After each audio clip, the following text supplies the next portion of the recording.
원래 표와 관계된 말씀을 오늘도 함께 나누도록 그렇게 하겠습니다. 에베소서 4장을 펴주시기 바랍니다. 에베소서 4장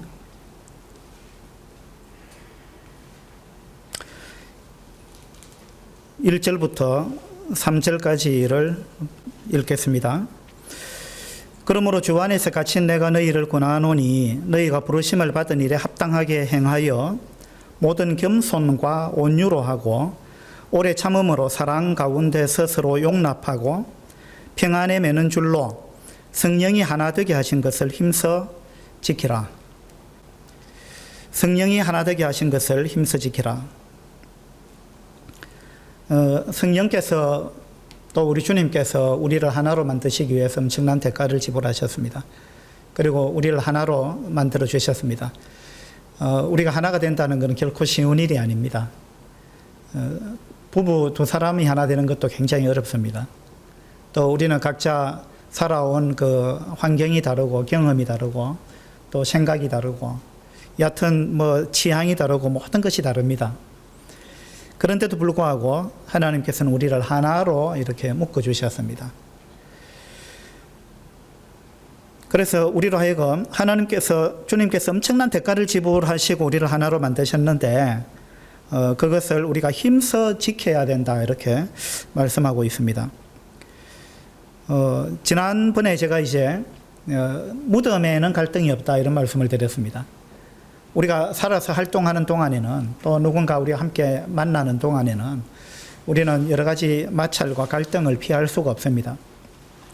그런데 지난번에 자동차 이야기를 했잖아요. 자동차도 시동을 켜는 그 순간부터 엄청난 마찰이 일어나는데 그 마찰을 줄여줄 수 있는 것이 윤활유다 이렇게 말씀을 드렸습니다. 엔진 오일이죠. 자동차에 만약에 엔진 오일이 없다면 심각해집니다. 우리 삶에도 마찬가지입니다. 우리 공동체 안에도 윤활유가 없다면 우리가 함께 공동체 생활하는 것이 너무나 힘들 것입니다. 그런데 윤활유가 있으면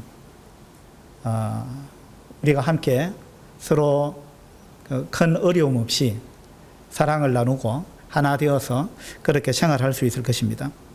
그래서 이 에베소서 지금 4장에서 우리의 그 마찰을 줄여주는 윤활유와 같은 것이 있는데 그것을 몇 가지 소개하고 있습니다.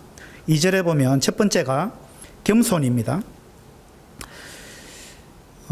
겸손하지 않으면요 우리가 함께 생활하기가 굉장히 어렵습니다. 다 그냥 자기 잘났다 생각하고 자기가 최고라 생각하면 그러면 우리는 늘 부딪히게 됩니다. 겸손은 나보다 남을 낮게 여기는 것이죠. 우리 교회 안에 가정에서도 마찬가지고 우리 교회 안에 우리 모두가 겸손으로 무장이 되어 있다면 우리가 큰 어려움 없이 또 다툼이나 싸움 없이 분열 없이 그렇게 하나로 지낼 수가 있을 것입니다. 첫 번째 윤활유는 겸손이다 이렇게 말씀을 드렸습니다. 오늘 이제 그 두 번째 윤활유를 말씀을 드리려고 합니다. 겸손 다음에 뭐죠? 온유입니다. 온유. 그래서 우리의 관계에 이제 기름칠을 해주는 윤활유 두 번째 온유인데 온유는요 국어 사전에 찾아보면 이렇게 나와 있습니다. 온유하다라는 말의 뜻은 성격이나 태도 따위가 온화하고 부드러운 것이다. 부드럽다 이렇게 나와 있어요. 성격이나 태도가 온화하고 부드러운 것. 이것이 이제 온유다 이렇게 되어 있습니다. 그러면은 이 온유의 반대말은 뭘까요? 온화하고 부드럽다 반대말은 포악하고 거칠다. 그죠? 포악하고 거칠다. 또는 강하다. 부드럽다 반대말은 강하다죠. 여러분 어떻는지 한번 생각해 보세요. 여러분 자신을. 여러분은 부드러운 사람인지 온화한 사람인지 안 그러면은 거칠고 포악한지 아니면 강한지 그걸 한번 생각해 보시기 바랍니다. 태도가 참 중요한 거죠. 그래서 우리나라 사람들은 이 뭐 토론이 잘 안 된다 그러는데 왜 토론이 잘 안 되느냐 하면 강하고 거칠기 때문에 그래요. 온화하고 부드럽지 못하기 때문에. 자기하고 생각이 다르더라도 부드럽게 이야기를 하면은 대화가 되거든요. 근데 너무 강하게 이야기를 하니까, 너무 거칠게 이야기하니까 이 토론이 안 되는 거예요. 대화가 안 되고 싸우는 것입니다. 우리는 국회에서 그걸 많이 보고 있습니다. 국회뿐만 아니라 뭐 회사에서도 그런 것이 있을 거고, 교회에서도 특히 이제 형제 회의를 하면서 다투고 싸우고 하는 경우들이 종종 있다고 듣습니다. 우리 교회는 그런 일이 잘 없는데요. 예. 그래서 이 태도가 부드럽다는 거, 이건 굉장히 중요한 것입니다. 우리가 함께 생활하는 데 있어서 그 태도 속에 이제 말이 들어가는 거죠. 말. 그래서 이제 우리가 말을 얼마나 온화하고 부드럽게 하느냐, 나의 생각을 어떻게 부드럽게 표현하느냐라는 거죠. 잠언에 보면요, 칼로 지름같이 함부로 말하는 자가 있거니와, 이런 말씀이 있어요. 어떤 사람은 말을 하는데 상대방이 어떤 말을 하면 내가 막 가슴에 칼이 찔린 것 같은, 예리한 칼이 막 내 가슴을 찌른 것 같은 그런 느낌을 받는 경우가 있습니다. 그 상대방이 너무 말을 예리하게 한다는 거예요. 너무 말을 날카롭게 하는 거예요. 너무 강한 어조와 강한 단어를 쓰고, 그죠? 그렇게 하게 되면 우리 모두는 너무 엄청난 상처를 받습니다. 그래서 아마 우리 모두가 가슴에 많은 상처가 있을 거예요. 칼집이 나 있을 거예요. 많은 이제 화살이 꽂혀 있을 거예요. 우리는 알게 모르게 입으로 많은 화살을 쏘아 보냈습니다. 이건 온유하지 못한 것입니다. 그래서 우리가 태도가 온유해야 되는데, 온유하지 못한 것은 거칠고 포악하고 강한 것인데, 특히 우리 말에 그런 게 많다는 겁니다. 예리한 말, 함부로 하는 말. 칼로 지름같이 함부로 말하는 자가 있다 이랬죠. 함부로. 그래서 예리하게 하는 말, 함부로 하는 말, 강한 말, 또 극단적인 말, 이 극단적인 말 상당히 우리가 조심해야 되는 거죠. 너무 지나치게 이야기를 하면 안 된다는 겁니다. 그 다음에 너무 과장된 말, 또 쏘아붙이는 말, 이런 거, 또 뭐 하고 싶은 말 참지 않고 다 하는 거, 이렇게 되면요, 우리가 함께 생활하기 참 어렵습니다. 우리 하고 싶은 말 다 해가지고 우리가 하나 되기는 참 어려워요. 그래서 우리가 온화하고 부드러운 태도로 말하는 것, 이런 것이 우리가 하나됨을 지키는데 굉장히 중요한 요소다, 이런 생각이 듭니다. 성경에요, 굉장히 강한 사람이 있는데, 굉장히 강한 사람, 그래서 너무 억세어서 나에게 힘에 겹다, 이렇게 표현한 사람이 있어요. 저 사람은 너무 억세여가지고 내가 저 사람을 감당하기가 너무 힘에 겹다. 다윗이 그 말을 했어요. 누구를 향해서 했는지 아십니까? 제어하기가 너무 어렵다. 저 사람들은 내가 제어하기가, 내가 왕인데도 불구하고 내가 저 사람들을 제어하기가 너무 어렵다. 그렇게 이야기한 적이 있습니다. 누군지 아시겠어요? 세 번역에 보니까 너무 강하다 이렇게 나와 있고, 킹 제임스 한글판에 보니까 너무 어렵다, 저 사람들은 너무 어렵다. 그 다음에 개역 개정판에는 제어하기가 너무 어렵다. 그 다음에 공동번역에는요, 저 사람들은 너무 억세어서 나에게는 힘에 겹다, 이렇게 표현한 사람이 있어요. 여러분 주변에도 그런 사람이 있습니까? 너무 강한 사람, 그 감당이 안 되는 사람, 제어하기가 어렵다. 예. 이런 사람은 온유하지 않은 사람이에요. 너무 강한 사람입니다. 그런 이런 사람들은 우리 하나됨을 참 해치게 됩니다. 누군지 아시겠어요? 사무엘 하 3장을 한번 보겠습니다.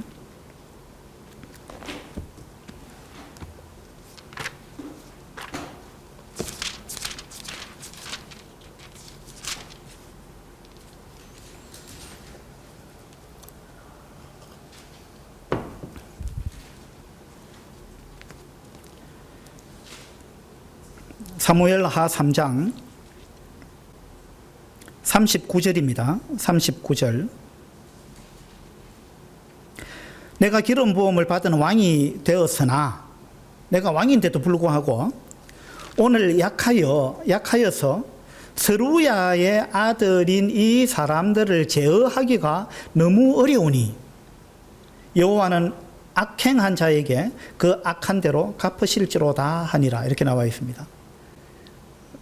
다윗이 감당이 잘 안 되는 사람이 몇 사람이 있었어요. 스루야의 아들들 누군지 아십니까? 요압과 또 아비새와 아사헬. 스루야는 누구냐면 다윗의 누이예요.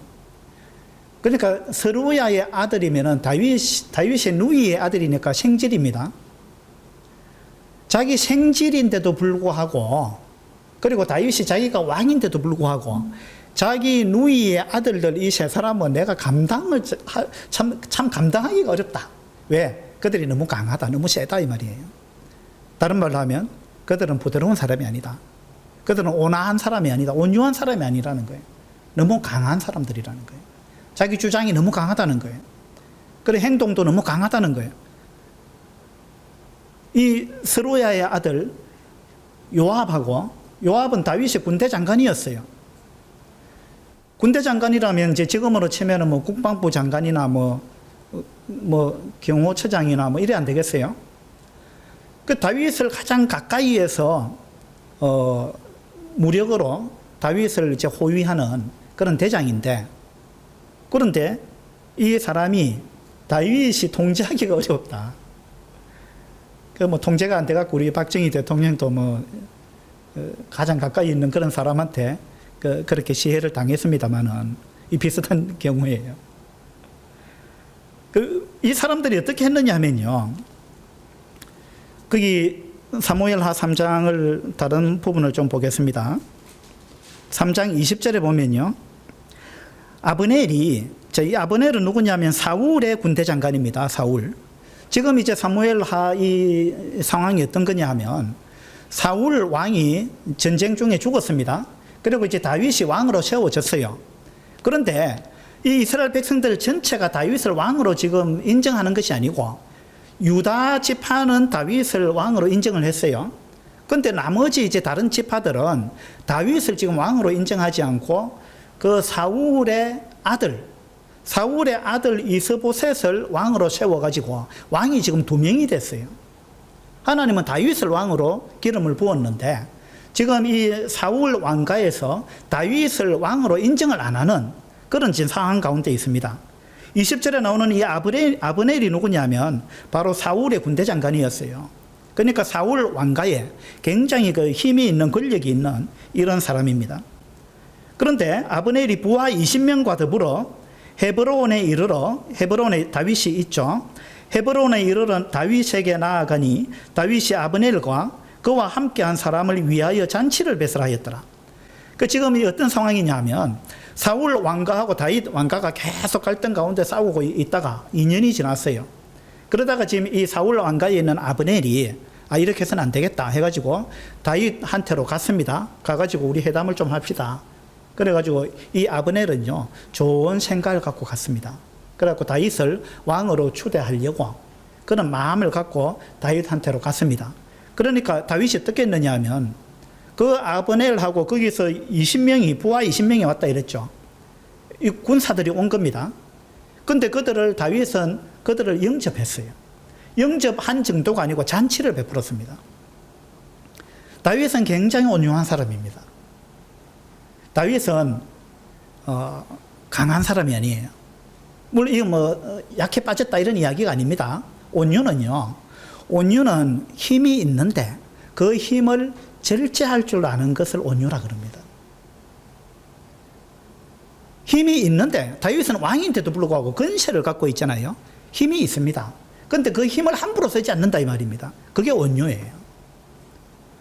그래서 다윗은 이들을 아주 즐겁게 영접을 하고 잔치를 배설을 하고 그렇게 해서 이제 회담을 끝내고 이 아브넬을 돌려보냈습니다. 21절 끝에 보면요. 이에 다윗이 아브넬을 보내매 그가 평안히 가니라 이렇게 되어 있죠. 그렇게 해서 아브넬을 이제 다윗이 환대를 하고 회담을 마치고 돌려보냈습니다. 24절에 보면요. 요압이 이제 와가지고 24절에 요압, 다윗의 군대 장관이죠. 요압이 왕에게 나아가 이르되 어찌하심이니까 아브넬이 왕에게 나아왔거늘 어찌하여 그를 보내 잘 가게 하셨나이까. 이 요압은 지금 이 다윗이 한 행동이 마음에 안 드는 거예요. 어떻게 왕이 이렇게 할 수 있느냐. 우리를 대적하고 있는 그 사울 왕가에 그 권세자가 왔는데 죽여버려야지. 어떻게 잔치를 베풀고 평안히 돌아가게 이렇게 하셨습니까? 어떻게 이럴 수 있습니까? 이게 요압의 생각입니다. 요압은 다윗 왕이 한 것이 자기 마음에 안 들었던 거예요. 그래가지고 왕한테 따졌습니다. 그리고는 26절에 보면요. 이에 요압이 다윗에게서 나와 전령들을 보내 아브넬을 쫓아가게 하였더니 사라 우물가에서 그를 데리고 돌아왔으나 다윗은 알지 못하였더라. 보세요. 이 다윗의 군대 장관이라는 사람이 다윗 밑에 있는 사람, 다윗에게 충성을 해야 되는 그 사람이 다윗 왕 몰래 자기 부하들을 보내가지고 이 아브넬을 잡아온 거예요. 그 다음에 어떻게 됐습니까? 27절에 아브넬이 헤브론으로 돌아오매 요압이 더불어 조용히 말하려는 듯이 그를 데리고 성문 안으로 들어가 거기서 배를 찔러 죽이니 이는 자기의 동생 아사헬의 피로 말미암음이더라. 이 요압이 다윗 왕 몰래 아브넬을 데려와 가지고 조용히 이야기하려고 하는 척하면서 칼로 찔러서 죽여버렸습니다. 왕도 몰래. 이 왕이 기뻐하는 일이 아니잖아요. 요압은 이런 사람이었어요. 물론 이 아브넬에 의해서 자기 동생이 죽었습니다. 아사헬이. 그런 것도 있지만 지금 그게 중요한 게 아니죠. 왕이 환대했던 사람을 왕 밑에 있는 군대 장관이 왕 몰래 이 사람을 죽여버렸습니다. 그래서 다윗이 어떻게 이야기합니까? 야, 이 사람은 통제가 안 되는 사람이다. 이 요압은 통제가 안 되는 사람이에요. 왜? 너무 강하기 때문에. 다윗이 강한 거하고 요압이 강한 거하고는 차원이 다른 거예요. 다윗이 강한 거는 다윗은 모든 권세를 갖고 있습니다, 지금. 그리고 정말 강한 사람이잖아요, 다윗이. 그런데 그 강함을 다윗은 절제하고 있습니다. 요압은 이 절제가 안 되는 거예요. 이런 사람을 하나님은 온유하지 못한 사람이다.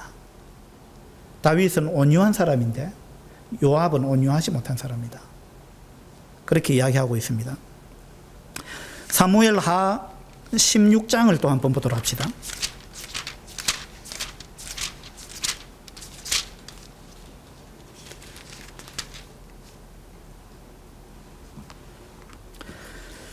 사무엘하 16장은 이제 다윗이 자기 아들 압살롬에게 배반을 당했죠.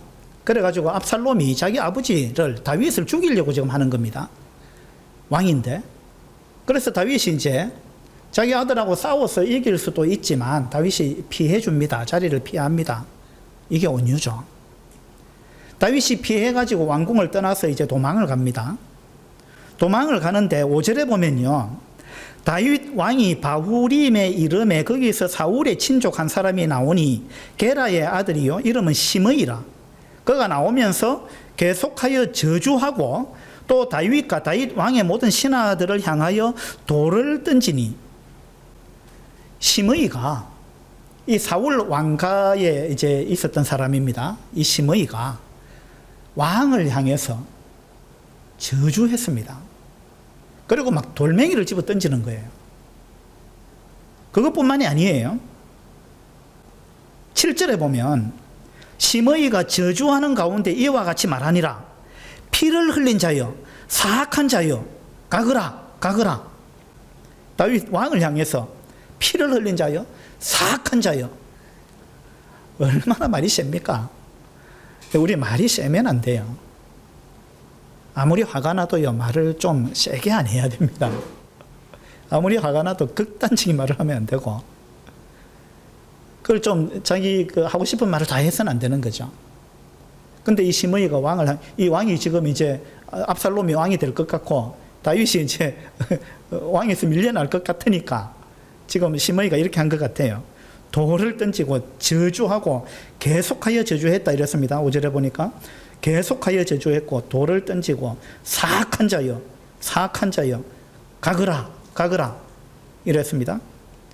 이 사악한 자라는 말이 원어로 보니까 벨리알의 사람 이런 뜻이랍니다. 벨리알의 사람, 우상의 사람 이런 사람이죠.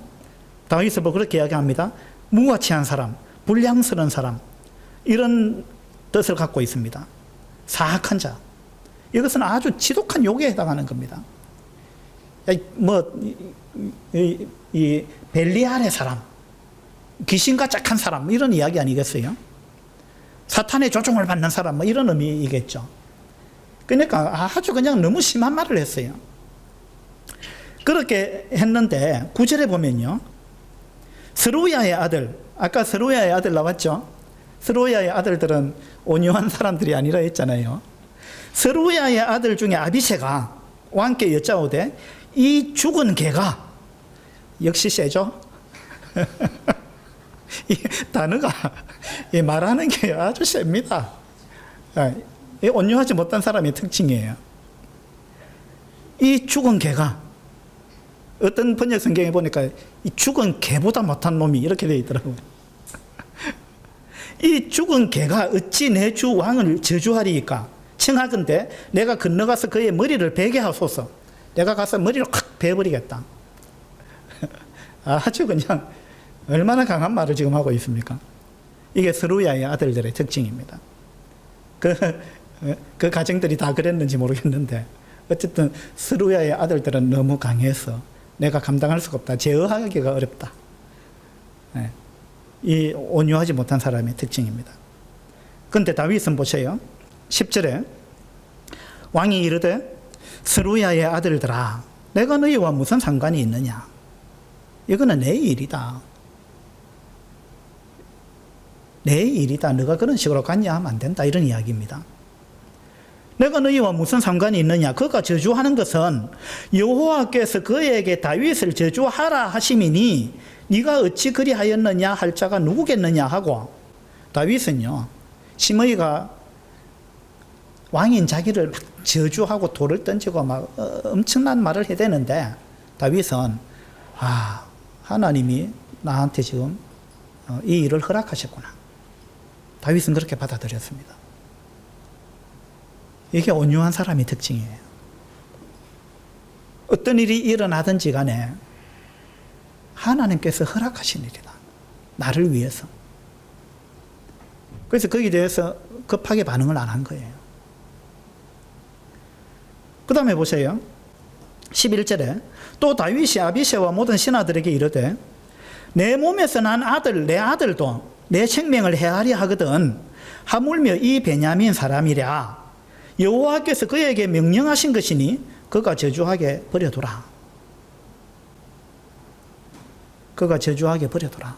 이건 하나님이 나한테 뭔가 교훈을 주시기 위해서, 나를 더 다듬기 위해서 하나님께서 허락하신 거다. 그러니까 저주하게 내버려두라.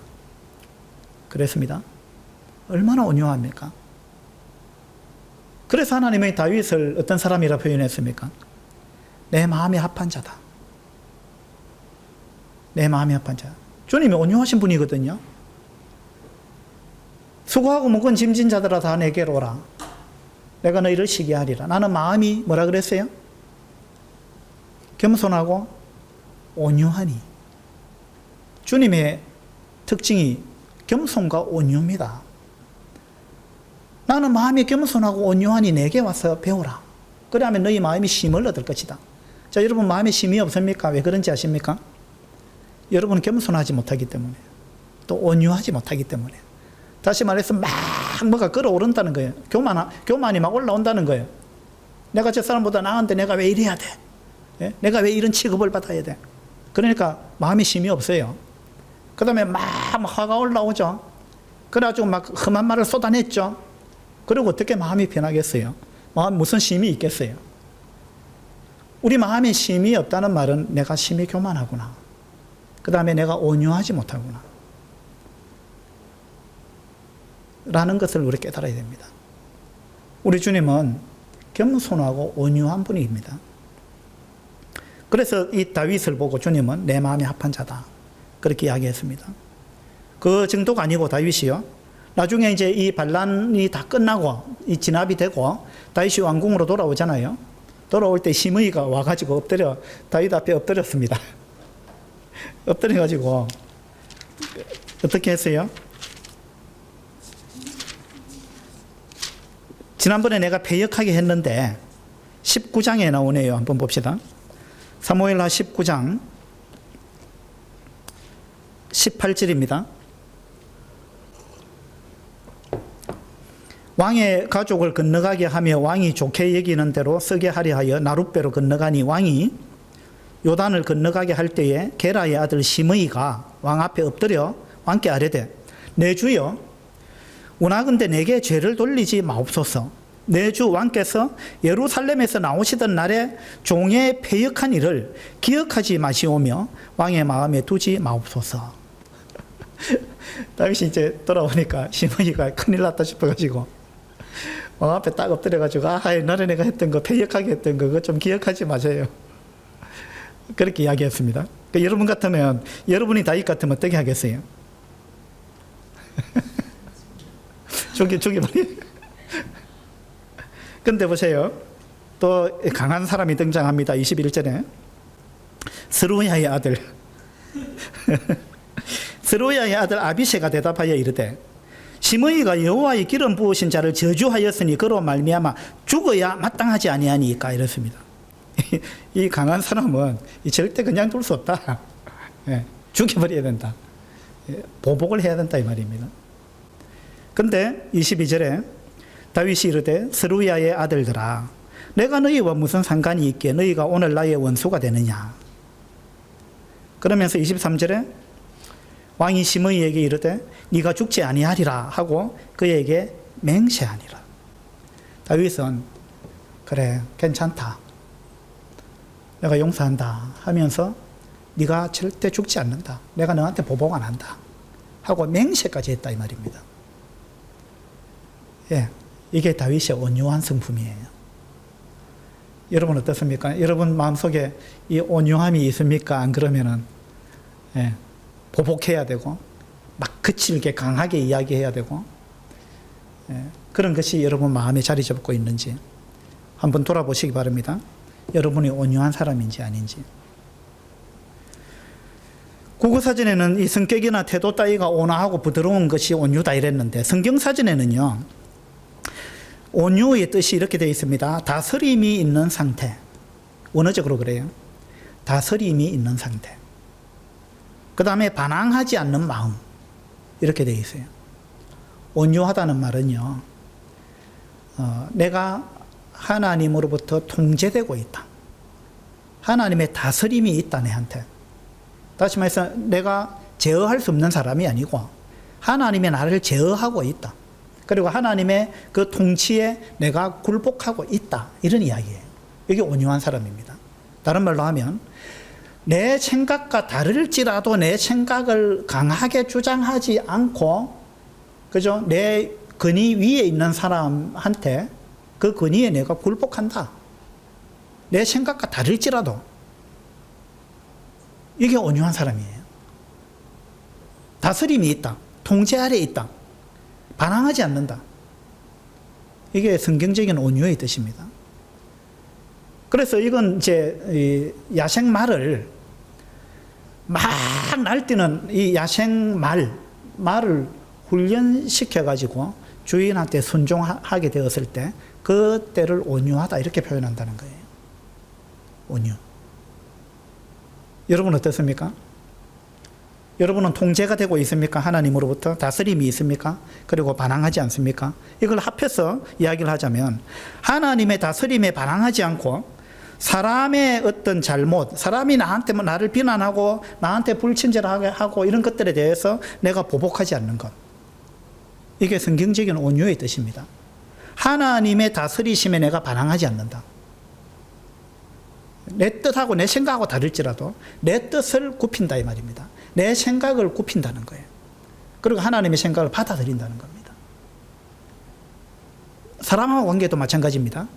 나보다 높은 권위에 있는 사람이 뭔가를 이야기했을 때 그것이 내 생각과 다르다 할지라도 내가 그 생각이 따른다. 이게 온유입니다. 그리고 또 사람 관계에 있어서 어떤 사람이 나한테 잘못하는데 나한테 막 싫은 소리를 하고 막 비난하는데 내가 거기에 대해서 보복하지 않는 것. 이것이 온유라는 것입니다. 이런 것이 우리한테 배어 있다면, 우리가 겸손을 배우고 온유를 배운 사람이라면 우리가 이 하나 된 것을 잘 지켜갈 수 있을 것입니다. 그런데 이것이 안 돼 있다면 우리가 교만하고 또 거칠고 말이 강하고 극단적이고 세고 막 이런 거, 이렇게 된다면 이 하나됨을 지키는 것은 굉장히 어려운 것입니다. 또 이제 하나님께서 이 지상에서 이 사람보다 온유한 사람이 없다 이렇게 말씀하신 사람이 있습니다. 누굴까요? 누구요?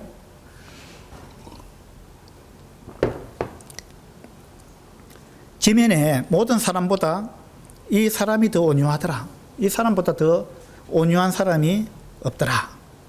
그런 말씀을 주님이 하셨는데, 하나님이 하셨는데, 네, 민수기 한번 볼까요?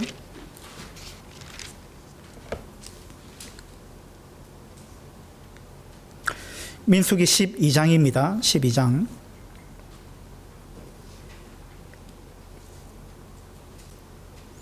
12장 3절에 이 사람 모세는 온유함이 지면의 모든 사람보다 더하더라. 예, 하나님께서 이 세상에서 하나님 빼고 인간들 중에 이 사람보다 온유한 사람 내가 본 적이 없다. 하나님이 그렇게 말씀하셨어요. 누구냐? 모세입니다. 모세. 다윗도 아주 힘이 있는 권세가 있는 사람이고 모세도 마찬가지였습니다. 그런데 힘이 있고 권세가 있었지만 온유했습니다. 하나님께서 우리한테 기대하는 게 그런 것이죠. 우리 뭐 성질 없는 사람 누가 있어요? 다 우리 뭐 성질 낼 수 있습니다. 다 뭐 욕도 할 수 있고 강한 말 다 할 수 있어요. 근데 할 수 있는데 안 하는 거, 이게 온유라는 거예요. 그럼 모세를 하나님이 왜 이렇게 평가하셨느냐 하면 1절에 보면 모세가 구스 여자를 취하였더니 그 구스 여자를 취하였으므로 미리암과 아론이 모세를 비방하니라. 미리암하고 아론이 자기 이제 누이하고 형이 모세를 막 비방했습니다. 모세가 지금 인도자잖아요. 비방했는데 물론 이제 모세한테도 이제 문제가 있었습니다. 근데 내가 아무리 뭐 잘못이 있다 할지라도 누가 나를 막 비방하면, 비난하면 우리는 그거 잘 못 참잖아요. 그리고 또 내 입장에서 할 말이 있잖아요. 내가 아무리 뭘 잘못해도 누가 내 잘못을 지적하면요, 네가 내 입장 대해봤느냐, 내 입장에서는 그럴 수밖에 없다, 뭐 이렇게 우리가 이야기할 수 있는 것들이 다 있습니다. 누구든지 변명거리가 다 있어요. 그렇죠? 그런데 모세는 어떻게 했느냐 하면 그렇게 안 했다는 겁니다. 2절에 보면 그들이 이르되 여호와께서 모세와만 말씀하셨느냐 우리와도 말씀하지 아니하셨느냐 하며 여호와께서 이 말을 들으셨더라. 그러니까 모세를 굉장히 무시했습니다. 하나님이 뭐 너하고만 이야기했냐, 하나님이 우리하고도 말씀하시는데. 근데 이제 모세는 어떻게 했느냐 하면 1절 모세는요 미리암과 이 아론을 향해서 변명 안 했어요. 변명 안 하고 자기를 변호하거나 뭐 옹호하는 발언 이런 걸 안 했어요. 그리고 모세는 오히려 하나님께서 나서가지고 이제 이 아론과 미리암을 하나님께서 벌하시잖아요. 그런데 모세는 어떻게 했느냐 하면 13절에 보세요. 모세가 여호와께 부르짖어 이르되 하나님이여 원하건대 그를 고쳐 주옵소서. 예, 자기를 막 비난하고 이렇게 하는 사람을 향해서 오히려 그를 위해서 기도하는 겁니다. 하나님, 저 사람 좀 고쳐주세요. 하나님이 미리암한테 문둥병을 주셨잖아요. 근데 모세는 엎드려서 기도합니다. 하나님, 저 사람 좀 고쳐주세요. 이게 온유입니다. 온유. 또 이제 가장 온유하신 분이 있다면 주님이시겠죠. 주님은 얼마나 온유하셨습니까? 사람들이 주님을 보고 얼마나 그 험한 말들을 했는지 아십니까? 여러분은 어떤 험한 말 들어보셨어요? 우리가 험한 말을 들으면 어떤 극단적인 말이나 또 나를 쏘아붙이는 말이나 너무 심한 말, 가장된 말, 막 이런 말을 듣게 되면 엄청난 상처가 되죠. 두고 잊혀지지가 않잖아요. 근데 우리 주님도 이 땅에서 사람들로부터 험한 말을 많이 들었어요. 네가 귀신 들렸다. 어떤 사람들은 그랬습니다. 네가 뭐 바알세부를 섬기지 않느냐. 네가 귀신 들렸다. 또 너는 사마리아 사람이다. 막 이런 이야기 했습니다. 굉장한 욕이거든요. 사마리아 사람, 이스라엘 사람들이 사마리아 사람을 얼마나 싫어했습니까? 그런데 주님을 보고 네가 사마리아 사람이라 하는 말이 옳지 아니하냐. 이렇게 이야기했습니다. 엄청나게 심한 욕이거든요. 네 귀신 들렸다 이러고. 예. 그런 심한 말을 우리 주님이 들었는데 주님께서 어떻게 반응하셨는지 아십니까? 주님이 거기에 대해서 이거 무슨 근거로 그렇게 이야기하느냐? 따질 수 있는데 안 따졌어요. 따지기 시작하면 주님한테 누가 이기겠어요? 근데 주님은 그런 식으로 말다툼 안 했습니다. 그냥 그렇다고 주님이 위협했습니까? 안 했잖아요. 주님은 막 십자가에 못 박으라고 외치는 사람들, 또 빌라도가 결국은 사형 선고했잖아요. 근데 주님이 나중에 내 부활하고 한번 보자 이랬습니까? 내가 그래 힘이 없는 사람인 줄 아느냐? 내가 뭐 권세가 없는 사람인 줄 아느냐? 내가 나중에 본때를 보여주겠다. 뭐 나중에 한번 보자. 이런 이야기 하셨어요? 주님이 부활해가지고 빌라도 찾아갔습니까? 자기를 못 박은 군인들 찾아갔어요? 복수하려고? 안 하셨어요. 이게 주님의 온유예요. 우리는 별 뭐 권세도 없는 사람이고 명예도 없는 사람이지만 우리가 뭐 그런 소리 들으면 명예훼손 당했다고 막 고발도 하고 막 이러지만 우리한테 무슨 인간이 무슨 뭐 주님에 비하면 우리한테 무슨 명예가 있습니까?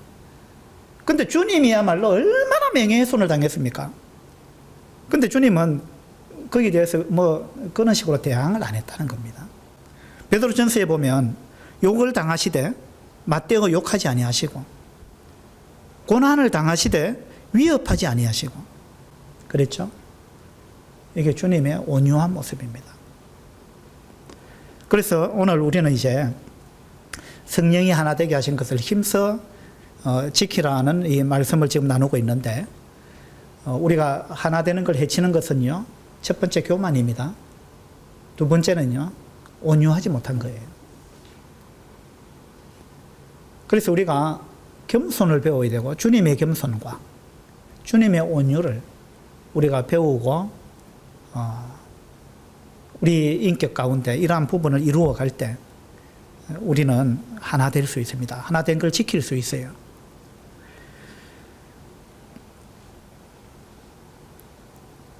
기독교 서적 중에 이제 무례한 기독교 이런 책이 있습니다. 무례한 기독교. 우리 주님은 절대 무례하신 분이 아니었거든요. 또 사랑은 무례하지 않다 그랬잖아요. 무례히 행하지 않는다. 무례히 행하지 아니한 분이 주님이시고 우리는 그 주님을 따르는 자들인데, 그런데 요즘 많은 사람들한테 기독교가 어떻게 인식되고 있느냐 하면 기독교는 무례하다. 기독교는 예의가 없다. 기독교인들은 예의가 없는 사람들이다. 자기하고 같은 이런 믿음을 갖고 있지 않는 사람은 아주 그냥 무시하고 마귀 새끼라고 부르고, 기독교인들이 많이 그렇게 불러요. 우리는 그렇게 잘 안 부르는데 그런 식으로 그들을 경멸하고 무시하고 예의를 갖추어서 이야기하지 않는다는 거예요. 이건 굉장히 잘못된 겁니다. 우리 그리스도인이야말로 정말 예의가 있는 사람이 돼야 됩니다. 온유한 사람이죠. 그리스도인이야말로 과격한 사람이 되면 안 되는 거예요. 근데 요즘 기독교는 그렇지 않다는 겁니다. 제가 얼마 전에 여호와의 증인하고 몇 시간을 대화를 한 적이 있습니다. 여호와의 증인을 제가 여러 번 만나봤거든요. 서울에 있을 때도 막 그 여호와의 증인 시간을 정해놓고 뭐 며칠간 만난 적이 있어요. 그런데 이런 사람들을 만나고 나면 제가 기분이 참 안 좋아요, 끝에 가면. 왜냐하면 이 사람들이 인격적이지 못하기 때문에, 예의가 없기 때문에. 그래서 이거 다시는 내가 안 만나야 되겠다, 이런 생각들을 많이 했습니다. 한참 이야기하다 보면 이야기하는 중에도 예의가 없을 뿐만 아니라 그들이 자기하고 생각이 다르니까 나중에 돌아갈 때는 아주 예의 없이 돌아갑니다. 그런데 얼마 전에 제가 여호와의 증인을 한 사람 만났는데 대화를 하면서 제가 참 놀랐습니다. 이 사람이 얼마나 예의를 갖추던지요. 제가 이야기를 하면서 야, 나보다 더 예의를 갖추는구나. 나도 아무리 그들이 이단인 줄 알지만 그래도 나는 예의를 갖추어서 이야기를 하려고 하거든요. 그런데 대화를 하면서 야, 나보다 더 신사다. 정말 예의를 갖추어서 나를 대하고 자기하고 생각이 다르지만 그러나 이야기를 정말 예의를 갖추어서 한다는 거, 이걸 느꼈어요. 그리고 돌아가면서 하는 말이 한 2시간 대화를 한 것 같아요. 그리고 오늘 뭐 여기까지 합시다, 뭐 끝이 없네요, 이러고 이제 헤어지는데 그 사람이 하는 말이 혹시 자기가 지나친 말을 한 것이 있다면 용서해달라 이러더라고요. 참 그런 부분에 있어서 제가 뭐랄까요, 어떤 감동을 받았어요. 물론 그들이 믿고 있는 게 잘못된 거지만 그러나 너무 예의가 바르더라는 거예요. 우리가 그래야 되잖아요. 그죠? 우리 모두가 그렇게 되면 좋겠어요. 그러면 우리 교회 안에서 다툼과 싸움과 분열이 일어나지 않습니다. 우리 모두가 온유하다면, 우리 모두가 겸손하고 온유하다면, 우리는 생각이 다를지라도 하나 될 수 있습니다. 이 하나를 지켜갈 수 있습니다. 그래서 오늘 갈등과 마찰을 줄여주는 윤활유, 두 번째, 첫 번째는 겸손이었습니다. 두 번째 온유, 온유에 대해서 오늘 말씀드렸습니다. 우리 모두가 주님의 온유를 배우고 주님의 온유를 닮아가는 그러한 성도들이 다 되기를 바랍니다. 기도하겠습니다. 아버지 하나님, 가장 겸손하고 또 가장 온유하신 분이 계시다면 주님이십니다. 우리는 그 주님의 제자들입니다. 주님으로부터 우리는 배우는 그러한 자들입니다. 근데 때때로 우리들 가운데 참 심히 교만하고 또 심히 거칠고 온유하지 못한 이러한 부분들을 봅니다. 우리 모두의 마음속에 이와 같은 것들이 있습니다. 참 길들여지지 아니한 그런 야생마와 같은 이러한 기질들을 우리 모두가 가지고 있습니다. 그러나 우리가 다윗처럼 또 모세처럼 그렇게 온유한 자로 변화되어 가기를 원합니다. 모세도 왕궁에 있을 때, 공주의 아들로 있을 때 나이 40이 되기 전에는 참으로 혈기왕성하고 거친 그러한 사람이었습니다. 그러나 모세가 광야에서 주님으로부터 다스림을 받고 나서는 정말 온유한 이러한 사람으로 바뀌었습니다. 또 요한과 야고보도 우리의 아들이라고 이야기할 정도로 굉장히 거칠고 그런 사람이었지만 나중에는 참으로 부드럽고 온유한 또 사랑이 많은 이러한 사람으로 바뀌었습니다. 우리가 주님을 통해서 이렇게 변화될 수 있도록 도와주시기를 바랍니다. 우리가 온유한 사람이 될 수 있도록 주님 도와주시옵소서. 감사드리며 우리 주 예수 그리스도 이름으로 기도드립니다. 아멘. 수고하셨습니다.